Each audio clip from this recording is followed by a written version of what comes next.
to episode 72 of Blind Squirrel Macro the Pod, our usual companion to the weekly newsletter. We need to talk about DeepSeek. Squirrel's coming to you on the morning of Monday the 3rd of February, Melbourne time. Quick reminder to make sure that you get the show notes for charts and links, plenty in there this week, and if you haven't got them already, fix that right now by signing up for free at blindsquirrelmacro.com. First up, as ever, everything in this podcast is for educational and entertainment purposes only and is categorically not investment advice. Before making any investment decisions, for heaven's sakes, don't listen to a cartoon rodent. Talk to a financial advisor. Now, I usually start to write my weekly note at some point on Thursday afternoon, in the hope that the world doesn't change too much between then and Sunday evening when I hit publish. Not much chance of that happening these days. Anyway, I finally sat down to put pen to paper in the middle of Saturday afternoon last weekend. For this topic, DeepSeek, the research rabbit holes were seemingly never-ending.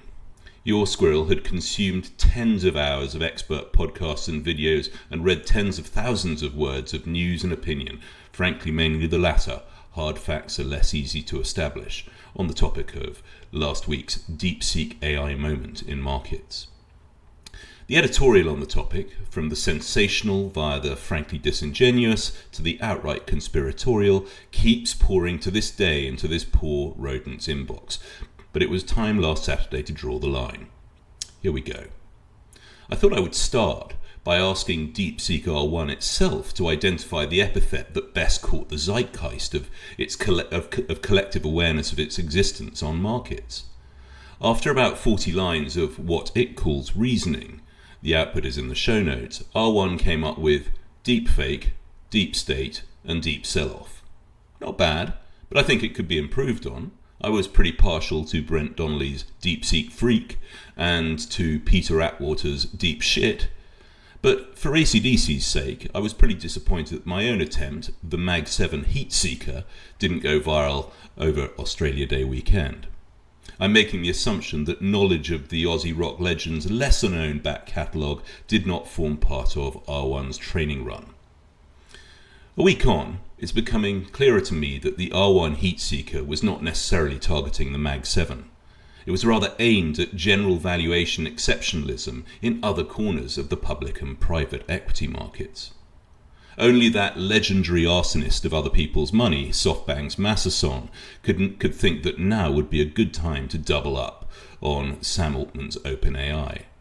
As my friend LaShrub points out, the idea of leading a fresh round of OpenAI equity with the headline valuation more than 2 times the $157 billion printed only a few weeks ago makes Massa's financing of Adam Neumann's WeWork adventure look almost reasonable.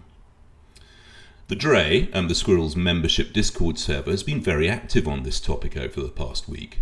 One of the most valuable contributions came from a subscriber who elegantly summed up the news this week as a validation of the zero moat thesis.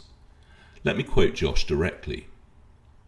In the past, I thought about it as this.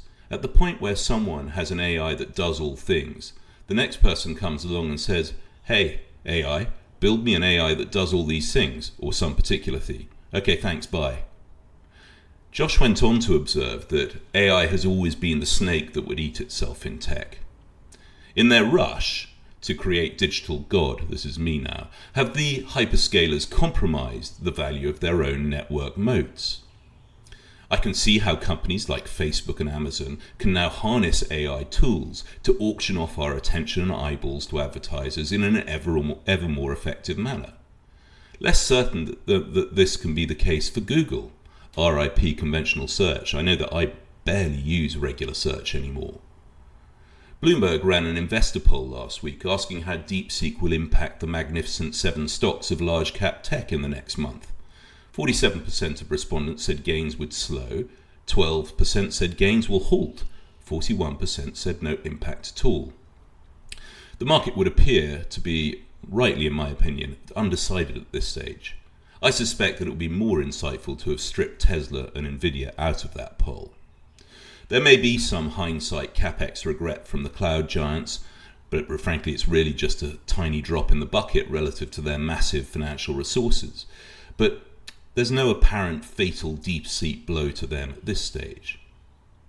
For OpenAI, however, the only moat appeared to be Stargate-style spending on galactic scale compute capacity. I'm sorry, Messrs. Altman, Ellison and Son, cash alone now is not a moat. Data center and compute capacity, while admittedly facing near-term supply bottlenecks, is a utility. Ultimately, this rodent suspects that they will be valued like one. We'll get to land and power later, but first we have to talk about the Highlander, the squirrel's nickname for NVIDIA, that also, unjustly in my opinion, failed to go viral last March. We'll find out eventually whether or not DeepSeek's R1 model came into existence thanks to some clever procurement of NVIDIA GPUs on the black market. I'm not convinced that this really matters in the end. R1 appears to be already running inference on Huawei's Ascend 910C chips. Will Huawei chips be able to handle model training runs next? Did we really think that Chinese engineering would fail to innovate when faced with the existential risk of chip export bans? I love my pal Louis Garve's line. He says, DeepSeek is such a perfect illustration of my go-to saying, when you put up a 10-foot wall, then expect people to build an 11-foot ladder. So is the squirrel calling time on the Highlander? Not necessarily. NVIDIA had the foresight to widen its moat via CUDA. It's integrated and often bundled. That's very unpopular with the regulators, by the way, and another risk. Is CUDA's software system. It has also already locked in $210 billion worth of Blackwell GPU sales to the hyperscalers for 2025 alone. Although frankly the market is pricing in multiple years of these supersized high-margin sales. Let's see if that happens. When approximately 38% of the company's revenues comes from Microsoft, Meta, Alphabet and Amazon, the wealthiest companies on the planet, is it not unreasonable to assume that NVIDIA's margins will face customer scrutiny and a search for cheaper alternatives or in-house custom silicon options? I certainly think so. This might turn out to be even more the case if it emerges that the high prices for NVIDIA's GPUs were really part of a, now presumably failed, ploy by the US tech giants to corner the market in high-end compute and keep advanced AI models all for themselves. Call me a gobby rodent, but would you have thought that the risk of multiple compression at the Highlander, already noticeably dipping, might be quite high? Yet apparently, Monday's record market cap drop for the chip maker was just another sale of the century for the retail dip buyers. Let's see how that works out for them. My perceptive reader Josh again. There are still parts of me that says GPUs are sort of valuable. Say everyone does turn out to want a home GPU. NVIDIA up? But what if it's more like the housing bubble? Everyone builds a ton of houses and the Airbnb crew and BlackRock all hoard them. The housing bubble pops, prices down, but these houses themselves are still an economically useful thing, but at a smaller scale. If GPU's value, and hence NVIDIA's margins, were based on the future ability to monetize those GPUs, then the present value of that cash flow is logically down substantially now. You now potentially have huge oversupply. The tech bros don't know what to do. The future of abundance they promised has arrived. Suddenly it turns out that the value of the GPU is highest in the hands of the individual and not the hyperscaler. And frankly, on that point, Jensen already has a plan to get that compute to the individual with his desktop AI supercomputer called Project Digits. And we should all watch out for narratives along the lines of NVIDIA is coming for Apple. Maybe. But what does this all mean? I'm happy to confess that the squirrel too had to remind himself what Jevons' paradox was last week. Yes, I'm happy to be persuaded that cheaper compute drives broader AI adoption. However, I'm not sure that this was the intellectual get-out-of-jail-free card for those free-spending cloud hyperscaler CEOs. Well, certainly that's what they want us to believe.